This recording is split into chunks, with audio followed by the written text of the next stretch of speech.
सोनपुर गांव में अर्जुन नाम का एक चरवाहा अपनी पत्नी चमेली के साथ रहा करता था। सुबह का समय था।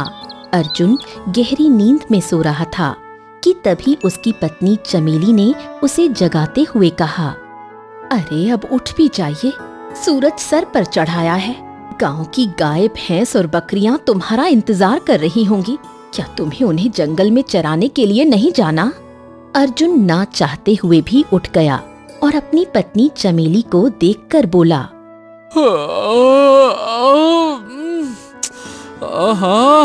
जब भी मुझे अच्छी नींद आती है तुम मुझे जगा देती हो। और तुम्हें हमेशा सुबह के समय ही अच्छी नींद आती है, जब दुनिया काम पर जाती है। जब मुझे सुबह के ही समय नींद आती है तो इसमें मैं क्या कर सकता हूँ, बताओ भला। जब रात भर सारे गांव वालों को तंग करोगे तो फिर सुबह तक तो नींद आएगी ही ना। कितनी बार कहा है कि अपनी हरकतों से गांव वालों को परेशान करना बंद कर दो। सारा गांव तुम्हारे मजाक करने की आदत से और लोगों को छेड़ने की आदत से परेशान है। हमारा गांव छोटा सा है, जहां सभी सीधे साधे लोग रहते हैं और सबके मन में एक दूसरे के प्रति कितना प्रेम है।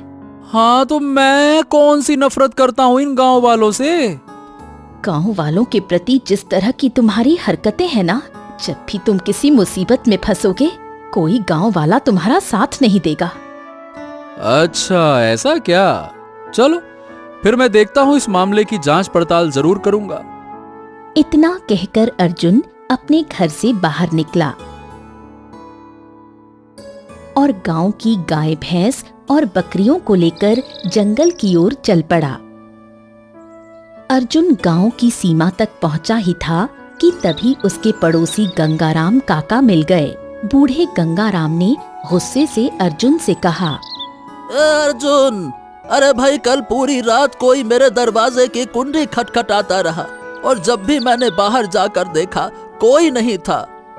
हाँ तो आप मुझको काहे बता रहे हैं काका? गंगाराम काका गुस्से से बोले, अरे क्योंकि कुंडी खटखटाने वाला कोई और नहीं बल्कि तुम हो, तुम। अरे मैंने अपनी आंखों से आधी रात के समय देखा था कि तुम मेरे घर की कुंडी खटखटाकर अपने घर में घुस जाते थे। भाई, तुम्हारी वजह से मेरी पत्नी और मैं रात भर सो नहीं पाए और पूछते हो कि तुमको क्यों बता रहा हूँ। गजब आदमी हो। इतना कहकर गंगाराम काका गुस्से से वहां से चले गए। अर्जुन ने कोई ध्यान नहीं दिया और जानवरों को लेकर सीधा जंगल की ओर बढ़ गया। अर्जुन एक वृक्ष के नीचे बैठ गया और अपने आप से बोला, ये गांव वाले ना एक नंबर के मूर्ख हैं। मेरी खुशी देखी ही नहीं जाती इनसे। अरे मुझे इन्हें तंग करने में मजा आता है, इन्हें तंग करने से मुझे खुशी मिलती है। बस यही खुशी इनसे बर्दाश्त नहीं होती। बताओ भला, आज के दौर में दूसरों की खुशी बर्दाश्त करता कौन है? इतना कहकर अर्जुन एक बकरी की पीठ सहलाने लगा। तभी वो अपने आप से फिर बोला, हाँ, मेरी पत्नी ने कहा था कि गांव वाले मेरी हरकतों की वजह से किसी मुसीबत में मेरा साथ नहीं देंगे। चलो देखते हैं। इतना कहकर अर्जुन जानवरों को वहीं छोड़कर सीधे दौड़ता हुआ गांव आ गया और चिल्लाकर कहने लगा, अरे गांव वालों, जल्दी आओ, जल्दी आओ, जल्दी जल्दी आओ, गांव वालों। अर्जुन को घबराया हुआ देखकर गांव के कुछ लोग एकत्र हो गए और बोले, अरे क्या हो गया भाई अर्जुन? अरे क्या बताऊं, मैं जंगल में जानवरों को चरा रहा था, तभी अचानक से एक शेर आया और सभी जानवरों पर हमला कर दिया उसने। बड़ी मुश्किल से मैं बचकर आया हूँ। चलो जल्दी से चलो, इससे पहले कि वो शेर सभी जानवरों को खा जाए। चलो चलो चलो चलो। ये सुनकर गांव वाले घबरा गए। चिंता मत कर अर्जुन, हम तेरे साथ हैं। हाँ हाँ हाँ, वो सब तो सही है, लेकिन जिन लोगों के जानवर मैं जंगल में चराने के लिए ले जाता था, अब मैं उन्हें जवाब क्या दूंगा? तभी गांव का मुखिया गुस्से से बोला, अरे अर्जुन, शेर ने जानवरों के ऊपर हमला कर दिया तो भैया इसमें तेरा क्या दोष? चिंता मत कर, हम सब तेरे साथ चलते हैं, चल। मुखिया ने गांव वालों की ओर देखकर कहा, अपने अपने लाठी डंडे सब उठा लो, चलो अर्जुन के साथ, चलो। कुछ ही देर में अर्जुन गांव वालों को लेकर जंगल की ओर चला गया। मगर जंगल का दृश्य देखकर मुखिया बुरी तरह चौंक गया। मुखिया अर्जुन से बोला, हैं? क्यों रे अर्जुन, तू तो कह रहा था कि तेरे जानवरों को शेर खा गया, लेकिन यहाँ पर तो सब कुछ ठीक ठाक है और शेर का तो कोई नामो निशान भी दिखाई नहीं दे रहा। क्या माजरा है ये? अर्जुन हंसने लगा और बोला,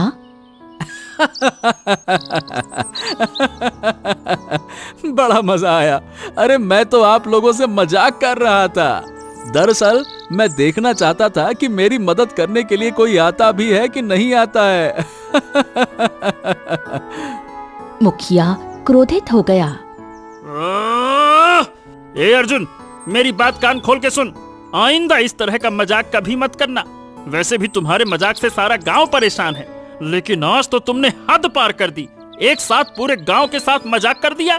किसी दिन अगर तुम सच में मुसीबत में फंस गए, फिर कोई तुम्हारी मदद करने के लिए नहीं आएगा। सब मजाक में लेंगे तुमको। बात करते हो। इतना कहकर मुखिया ने गांव वालों से कहा, अरे देख क्या रहे हो, चलो, इसने हमारा समय बर्बाद कर दिया, नालायक कहीं का। चलो। सभी गांव वाले मुखिया सहित अर्जुन को भला बुरा कहकर वहां से चले गए। शाम को अर्जुन जब घर लौटा तो उसकी पत्नी चमेली बुरी तरह से क्रोधित हो गई। आज तो आपने सारी सीमाएं पार कर दी। आपको क्या जरूरत थी गांव वालों से इस तरह का भद्दा और घटिया मजाक करने की? अर्जुन मुस्कुराते हुए बोला, क्या बात कर रही हो चमेली, तुमने ही तो कहा था कि जब मैं किसी मुसीबत में पड़ूंगा तो कोई भी गांव वाला मेरा साथ नहीं देगा। बस यही जांचने के लिए मैंने इस तरह का मजाक किया, लेकिन तुम गलत साबित हो गई। ये गांव वाले मूर्ख के मूर्ख ही हैं। मैं चाहे इनका कितना भी मजाक उड़ा लूं, चाहे कितना भी परेशान कर लूं, मुसीबत पड़ने पर ये साथ जरूर देंगे। यही तो उनकी मूर्खता की सबसे बड़ी निशानी है। बकवास मत करो। मूर्ख गांव वाले नहीं, बल्कि मूर्ख तुम हो। अरे बुद्धू, अगर कहीं तुम सच में किसी दिन मुसीबत में पड़ गए और सच में शेर आ गया, उस दिन तुम्हारी बात पर कोई गांव वाला विश्वास नहीं करेगा। फिर रोते रहना। अर्जुन ने चमेली का मजाक उड़ाते हुए कहा, ठीक है ठीक है, मैं तुम्हारी बात को फिर से गलत साबित कर दूंगा। हाँ। चमेली चुपचाप रसोई घर में चली गई और खाना बनाने लगी, मगर अर्जुन ने उसकी बात पर कोई ध्यान नहीं दिया। खाना खाकर अर्जुन चुपचाप गहरी नींद सो गया। आधी रात को अचानक अर्जुन की आंख खुल गई। अचानक अर्जुन अपने घर से बाहर आया और जोर जोर से चिल्लाने लगा, चोर चोर, वो मेरी पत्नी को मार डालेगा। अरे मैं तो लुट गया, मैं तो बर्बाद हो गया। अरे कोई मेरी मदद करो, चोर चोर। अर्जुन की बात सुनते ही सारा गांव जाग गया। कुछ ही देर में अर्जुन के घर के बाहर लाठी डंडे लेकर गांव वाले एकत्रित हो गए। अर्जुन, तू चिंता मत कर, शांत हो जा। अगर तेरे घर में चोर घुसा है ना, तो वो बाहर अपने पैरों पर नहीं निकलेगा। चलो अर्जुन के घर के अंदर चलते हैं, चलो। कुछ ही देर में गांव वाले लाठी डंडे लेकर अर्जुन के घर में घुस गए। घर के अंदर चोर का नामो निशान नहीं था। अर्जुन की पत्नी गहरी नींद सो रही थी। अचानक उसकी आंख खुली और उसने गांव वालों को लाठी डंडे लिए देखा तो डर गई। आप सब यहाँ लाठी डंडे लेकर, सब ठीक तो है? तभी गांव का मुखिया वहाँ पर आ गया। हैं? सब ठीक है, पर अर्जुन तो कह रहा था कि उसके घर में चोर घुस आए हैं। तभी वहाँ पर अर्जुन आ गया और मुस्कुराते हुए चमेली से बोला, देखा देखा देखा देखा, कहा था ना मैंने तुमसे चमेली, ये गांव वाले बड़े मूर्ख हैं। मैं चाहे इनके साथ कितना भी मजाक कर लूं, कितना ही तंग इन्हें क्यों ना कर लूं, लेकिन ये मेरी मदद को जरूर आएंगे। इतना कहकर अर्जुन मुखिया से बोला। वैसे क्षमा कीजिएगा मुखिया जी, दरअसल रात में मुझे नींद नहीं आ रही थी, तो मैंने सोचा कि गांव वालों के साथ में थोड़ा मजाक कर लिया जाए, हंसी खेल ठट्टा और क्या। ये सुनकर मुखिया आग बबूला हो गया। हंसी खेल ठट्टा, बस अर्जुन बस, बहुत हो गया। अब समझ लो कि ये तुम्हारी आखिरी गलती समझकर मैं तुम्हें माफ कर रहा हूँ। आइंदा अगर इस तरह का मजाक किया तो यकीन मानो मैं तुम्हें दंड देकर इस गांव से बाहर निकाल दूंगा, फिर होगा असली हंसी ठट्टा। बात करते हो, चलो। इतना कहकर मुखिया सभी गांव वालों को लेकर चला गया। अर्जुन बेशर्मी से लेट गया। चमेली की आंख से आंसू बहने लगे, लेकिन अर्जुन उसकी बात पर कोई ध्यान नहीं देता और कुछ ही देर में खर्राटे भरने लगा। समय ऐसे ही बीतता रहा और अर्जुन अपनी हरकतों से बाज नहीं आया।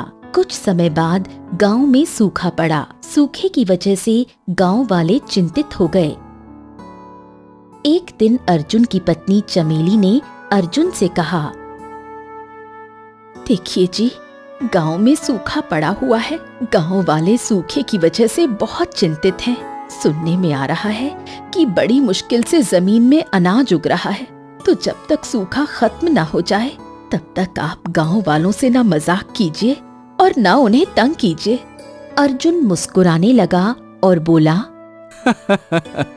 अरे चमेली, तुम तो बेवजह ही इतनी ज्यादा चिंता करती हो। अरे भाई, मेरे मजाक से गांव वालों को इतनी आपत्ति नहीं है जितनी आपत्ति तुम्हें है। गजब है भाई। चमेली क्रोधित हो गई। आप जिसे मजाक कहते हैं उसे तंग करना कहते हैं। देखिए, एक तो वैसे ही कुछ महीनों से हमारे गांव में बारिश नहीं हुई। वैसे भी बारिश ना होने की वजह से गांव में न जाने कितनी मुसीबतें आई हुई हैं। ऊपर से आप गांव वालों की और मुसीबत बढ़ाइएगा। इतना कहकर चमेली वहां से चली गई। अर्जुन चुपचाप मुस्कुराते हुए अपने गांव से बाहर आया और चारों ओर देखने लगा। सभी गांव वालों के चेहरे चिंता से घिरे हुए थे। अचानक अर्जुन को एक शरारत सूझी और वो अपने आप से बोला, हाँ, ये गांव वाले बड़ी बेसब्री से बारिश का इंतजार कर रहे हैं ना, क्यों ना वर्षा ही करा दी जाए।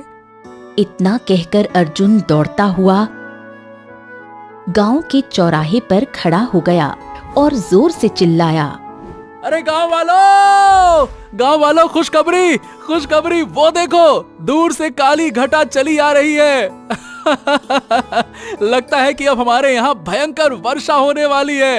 अरे अगर ये वर्षा हो गई तो सारे खेत खलिहान, सूखे हुए खेत खलिहान फिर से हरे भरे हो जाएंगे। ये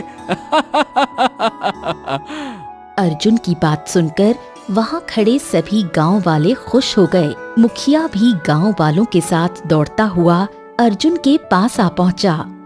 हैं? कहाँ? क्यों रे अर्जुन, कहाँ है काली घटा? अर्जुन सूरज की ओर इशारा करते हुए बोला, अरे वो देखो ना, अरे तुम्हें सूरज में वो देखो, वो सूरज में काला धब्बा दिखाई दे रहा है ना। हाँ, काली घटा वहीं से आएगी, लेकिन इसे अभी तुम देख नहीं सकते क्योंकि तुम्हारे अंदर देखने की क्षमता नहीं है। पर हाँ, मुझे दिखाई दे रही है काली घटा।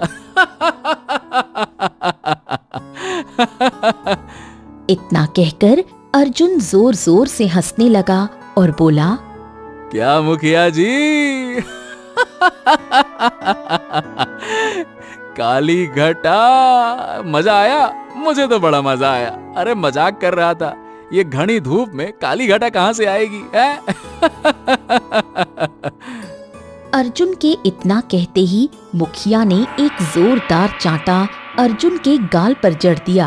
अचानक चांटा पड़ने की अर्जुन को बिल्कुल भी उम्मीद नहीं थी। तुम्हें याद है ना, मैंने तुमसे कहा था कि आइंदा ऐसा मजाक किया तो तुम्हें गांव से धक्के मारकर बाहर निकाल दूंगा।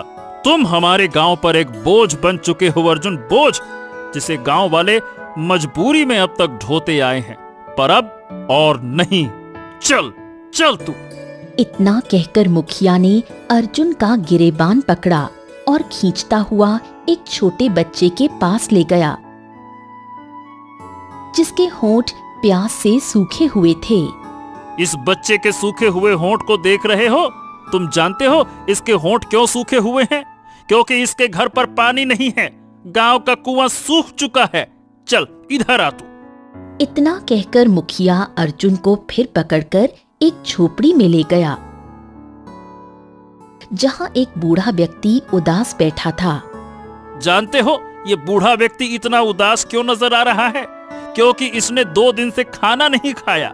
हमारे गांव में बहुत कम मात्रा में अनाज हो रहा है ना? और दिखाता हूँ। और इधर आ। ए तेरी तो। इतना कहकर मुखिया अर्जुन को झोपड़ी से बाहर खींचता हुआ ले गया और फिर दूसरा चांटा अर्जुन के गाल पर जड़ दिया। और इतना सब कुछ होने के बाद भी तुझे मजाक सूझ रहा है? तुम्हें काली घटा दिखाई दे रही है? अब अपनी पत्नी को लेकर इस गांव से दफा हो जाओ। निकल जाओ अर्जुन। अर्जुन को पहली बार अपने किए पर पछतावा हुआ। मुझे क्षमा कर दीजिए मुखिया जी। मुझसे गलती हो गई। मुझे समझ में आ गया। बिल्कुल नहीं। इससे पहले कि मैं गांव वालों को लेकर तुम्हारी पत्नी के सामने अपमानित करके धक्के मारकर बाहर निकालूं, तुम स्वयं ही ये गांव खाली कर दो। चुपचाप निकल जाओ। अर्जुन चुपचाप अपने घर चला गया। अर्जुन की पत्नी चमेली दूर से ये पूरा घटनाक्रम देख चुकी थी। जिस बात का डर था, आखिर वही हुआ। निकाल दिया ना तुम्हें गांव वालों ने। चमेली ने अपना सामान उठाया और बाहर आ गई। कुछ दूर जाकर अर्जुन की पत्नी रोने लगी और बोली, अब हम क्या करेंगे? हम कहाँ जाएंगे? मुझे माफ कर दो चमेली। मुझे नहीं पता था कि मेरा ये मजाक करना इतना भारी पड़ जाएगा। हाँ, अब हमें जंगल में ही रहना होगा। चलो। अर्जुन अपनी पत्नी चमेली को लेकर घने जंगलों में निकल पड़ा। दूर घने जंगलों में अर्जुन को एक तालाब नजर आया। आज से हम इस तालाब के किनारे झोपड़ी बनाकर रहेंगे। अर्जुन अपनी पत्नी के साथ उसी दिन तालाब के किनारे झोपड़ी बनाकर रहने लगा। एक दिन अर्जुन बैठा था कि तभी उसकी पत्नी चमेली बोली, हमें यहाँ आए हुए 10 दिन से अधिक हो गए और जंगली फल फूल खाकर अब मैं तंग आ चुकी हूँ। तुम यहाँ आसपास कोई गांव क्यों नहीं देखते जहाँ तुम कोई काम कर सको? हाँ, एक गांव तो है, लेकिन मैं ठहरा एक चरवाहा। मुझे और कोई काम ही नहीं आता सिवाय गाय बकरियों और भैंस चराने के। हम जंगल में रहते हैं, तुम कम से कम जंगल में लकड़ियां तो काट ही सकते हो। मैं चाहती हूँ कि तुम जंगल से लकड़ियां काटो और दूसरे गांव में बेचो। इससे तुम्हें कुछ आमदनी होगी तो घर पर कुछ अच्छा भोजन खाने को बन सके। उसी दिन से अर्जुन जंगल में लकड़ियां काटकर पास के गांव के बाजार में बेचने लगा। एक दिन अर्जुन जंगल में लकड़ियां काट रहा था कि तभी उसकी नजर दूर एक गधे पर पड़ी, जो अर्जुन को बहुत गौर से देख रहा था। हैं? ये गधा देखने में जंगली तो नहीं लग रहा, पर ये यहाँ अकेला क्यों है?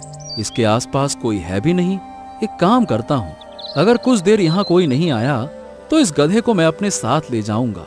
हाँ, फिर इसकी पीठ पर ही लकड़ियां रखकर दूसरे गांव में बेचा करूंगा। इससे मेरी मेहनत भी थोड़ी कम हो जाएगी। हाँ, चलो देखता हूँ।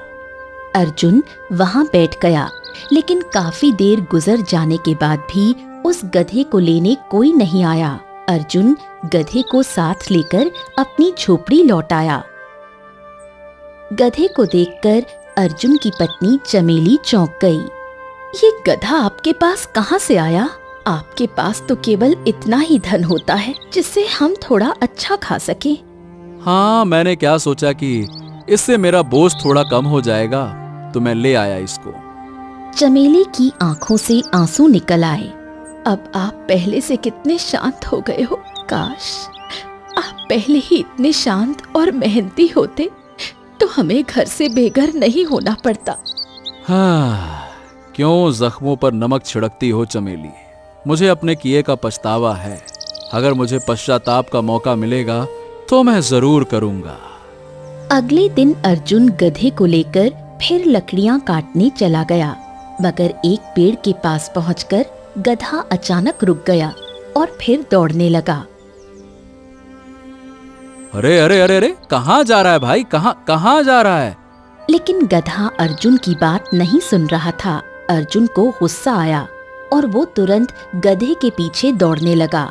गधा अचानक एक जगह रुक गया और अपने पैरों से मिट्टी खोदने लगा।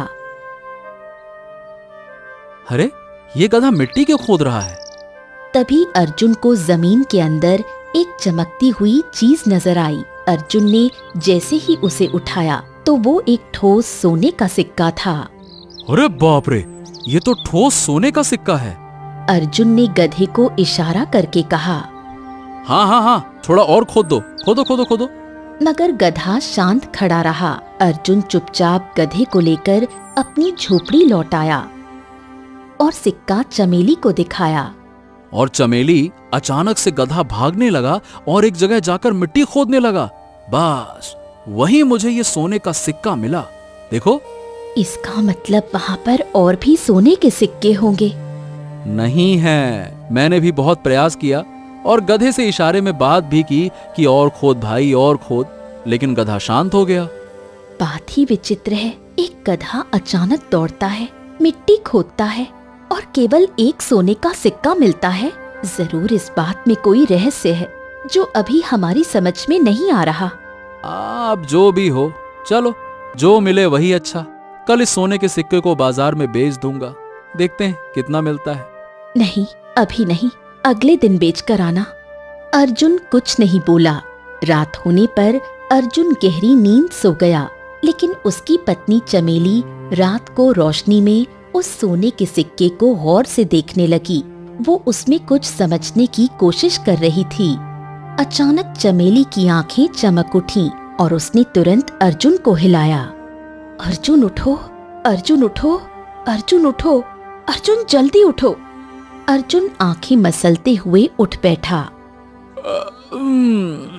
क्या हो गया चमेली, बताओ। चमेली ने तुरंत अर्जुन को सिक्का दिखाया। देखो, इस सिक्के को गौर से देखो, इसमें कोई नक्शा बना हुआ है। अर्जुन ने सिक्के को गौर से देखा और कहा, हैं? हाँ, तुमने सही कहा। जब मैंने पहली बार सिक्का पकड़ा था तभी मुझे महसूस हुआ था कि ये कोई साधारण सिक्का नहीं है। इसमें कुछ है जो मैं चाहकर भी देख नहीं पा रही। और गौर से देखो, इस सिक्के के अंदर रास्तों के बीच एक बड़ी गुफा का चित्र बना हुआ है। मुझे लगता है उस गुफा में कोई रहस्य है। हो सकता है कि इस तरह के सैकड़ों सिक्के वहाँ खजाने के रूप में रखे हों। हाँ, शायद तुम सही कह रही हो चमेली। और वो गधा हमें सिक्का ही देना चाहता हो, लेकिन गधे के अंदर इतनी अकल कैसे आ सकती है? हो सकता है कि भगवान हमारी मदद करना चाहते हो। शायद तुम्हारी किस्मत बदलने वाली है। ठीक है, तो फिर इस सिक्के में जो नक्शा बना है उसके बताए हुए रास्ते पर हम जरूर चलेंगे और उस गुफा तक पहुंचेंगे। अर्जुन और चमेली रात भर उस सिक्के पर बने नक्शे को गौर से देखते रहे। अगली सुबह उन्होंने गधे को साथ लिया और नक्शे में बने रास्ते की ओर निकल पड़े। काफी दूर चलने के बाद चमेली की नजर एक झील पर पड़ी। देखो अर्जुन, हम नक्शे के मुताबिक बिल्कुल सही जगह पर जा रहे हैं। नक्शे में एक झील का चित्र बना हुआ था। अब यहाँ से गुफा थोड़ी ही दूर पर होनी चाहिए। अर्जुन मुस्कुरा उठा और दोनों गधे को लेकर आगे चल पड़े।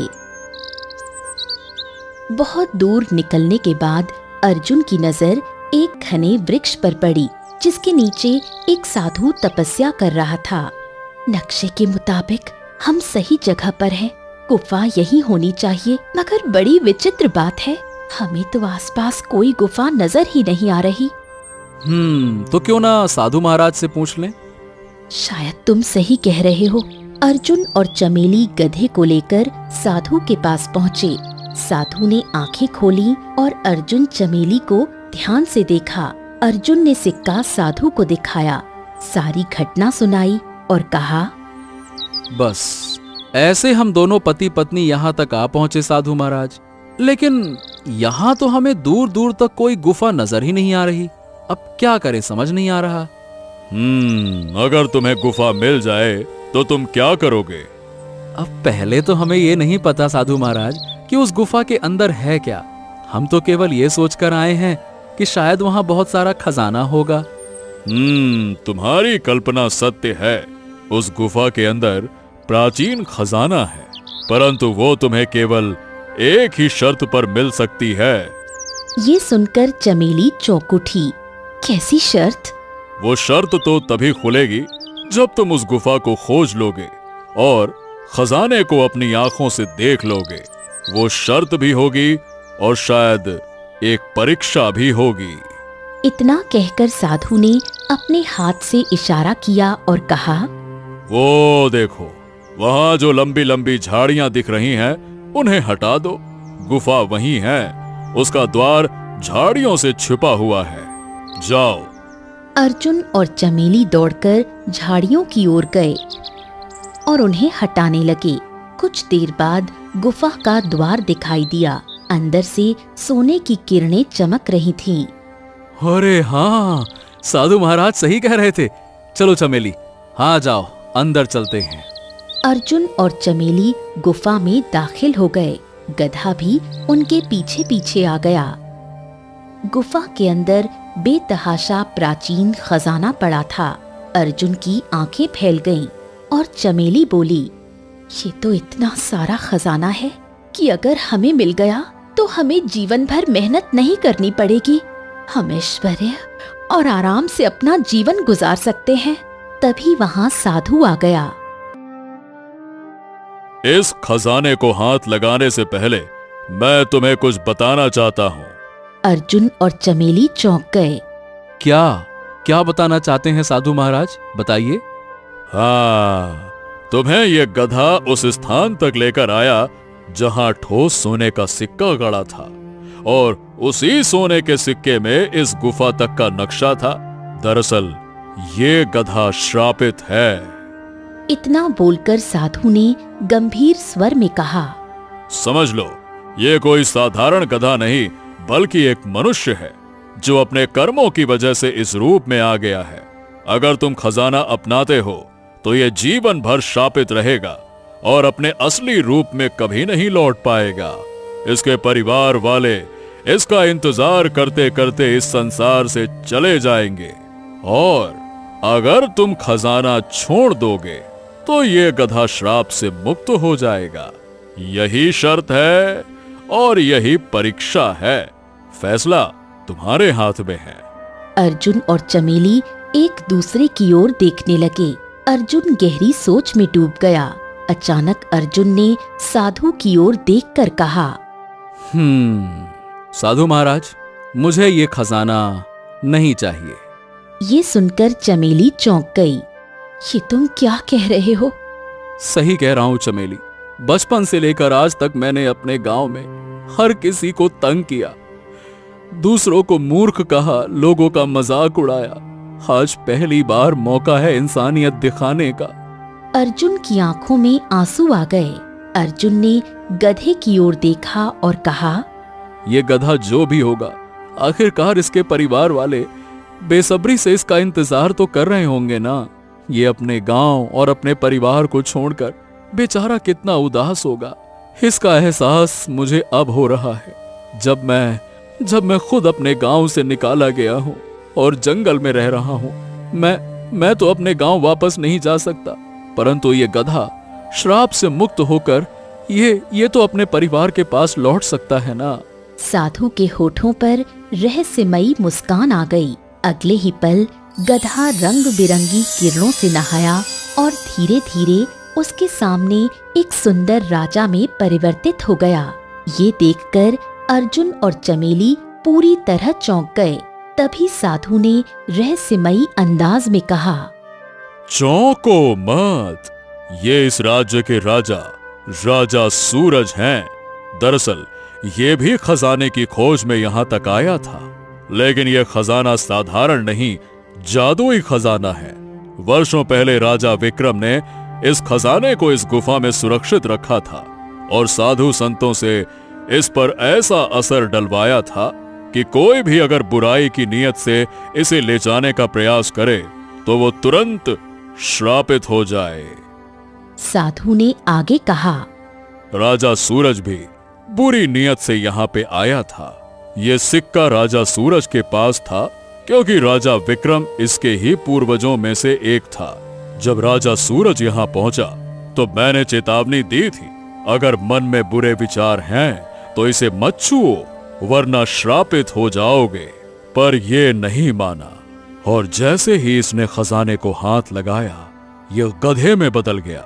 रोने लगा, मुझसे विनती की, मुझे दया आ गई। मैं जानता था श्राप का निवारण एक ही तरीके से हो सकता है, जब यह गधे के रूप में किसी मनुष्य को गुफा तक लाए और वो मनुष्य खजाने को ठुकराकर इंसानियत चुने, बस तभी ये मुक्त हो सकता था।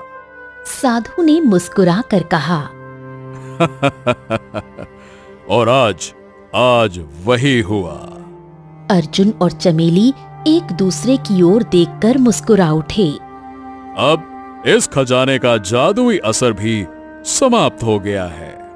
राजा सूरज ने अर्जुन के सामने झुककर कहा, अर्जुन, तुमने हमें श्राप से मुक्त किया है। अब मुझे खजाने का कोई लालच नहीं रहा। ये सारा का सारा खजाना तुम्हारा है। क्या? नहीं नहीं नहीं नहीं नहीं महाराज, मुझे खजाना नहीं चाहिए। अगर आप मुझे कुछ देना ही चाहते हैं तो महल में कोई ऊंचा पद दे दीजिए, जिससे मैं सम्मान सहित अपने गांव लौट सकूं और अपना खोया हुआ मान वापस पा सकूं, ताकि मेरी पत्नी चमेली फिर से सर उठाकर गांव में जी सके। राजा सूरज मुस्कुरा उठा। ठीक है, मैं तुम्हें अपने सलाहकार के रूप में नियुक्त करता हूँ और आधे खजाने का हिस्सा तुम्हें देता हूँ। हाँ, मना मत करो, ये मेरा आदेश है अर्जुन। बस बात खत्म। अर्जुन मुस्कुराने लगा। उसे आधा खजाना मिल गया। कुछ दिन अर्जुन और चमेली महल में रहे। अब वो बहुत अमीर हो चुके थे। फिर एक दिन अर्जुन राजा सूरज के साथ अपने गांव लौटा। अर्जुन को देखकर गांव वाले चौंक गए। अब देखिए, मैंने आप सबका दिल दुखाया, मजाक उड़ाया। आज मैं सच्चे दिल से माफी मांगने आया हूँ और गांव की मदद करने आया हूँ। मुझे पता है कि सूखे की वजह से आप सब कितनी तकलीफ में थे। मुझे माफ कर दीजिए।